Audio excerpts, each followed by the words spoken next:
Charlo wins, Plant loses. This is boxing's risk reality.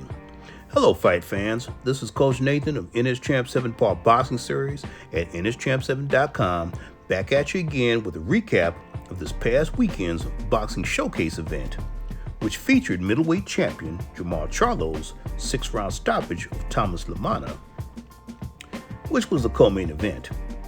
In the main event, WBA interim super middleweight champ Caleb Plant, in a somewhat surprising upset, not only lost his title, and that was to Jose Armando Resendez, who's now 16 wins, 2 defeats with 11 knockouts, but he also lost his chance for a huge big money matchup against Charlo that was supposed to happen this fall. Now, the first 5 rounds of this fight you could easily have scored in favor of Plant, and he did lose a close decision.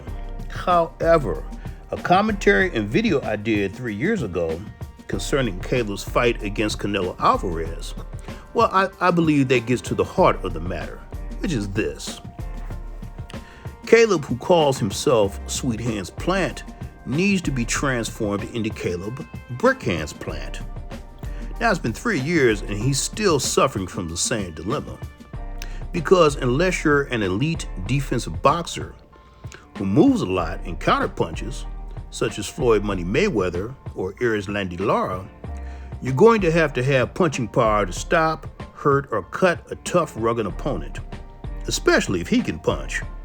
And in this match, Caleb did none of the above.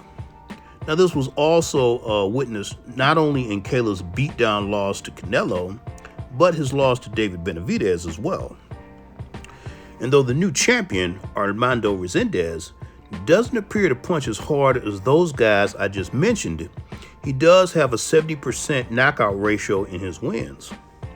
Now, after the fight, when head trainer Breadman Edwards was asked if they would exercise the rematch clause that's in the contract, he gave some interesting insights onto any future preparation if there is a rematch, by alluding to Caleb's punch resistance not being the same as it was before, and making sure to get a more suitable sparring partner to mimic Resendez's style. Now, while the latter of that is certainly true, the best way to increase punch resistance, especially for an older fighter, is for him to not get punched. And that's by working your butt off in the gym or in training camp, not just running, jumping, lifting, and plyometrics, which is good, but also practicing slipping, blocking, ducking, and clinching and smothering your opponent in close.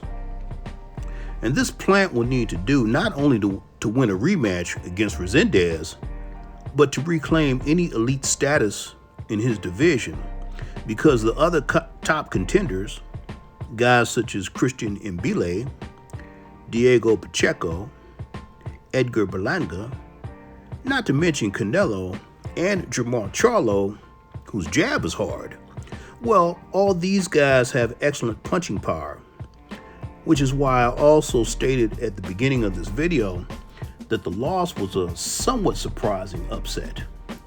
Because in the future, without any drastic changes to Caleb's defense or punching power, those future losses will neither be surprising or upsets.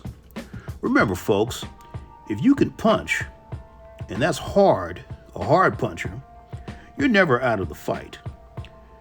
Now, as for Charlo, he looks as if he should get at least one more tune-up, if not 2, before challenging the top dog of the division, as well as the biggest cash cow in boxing today.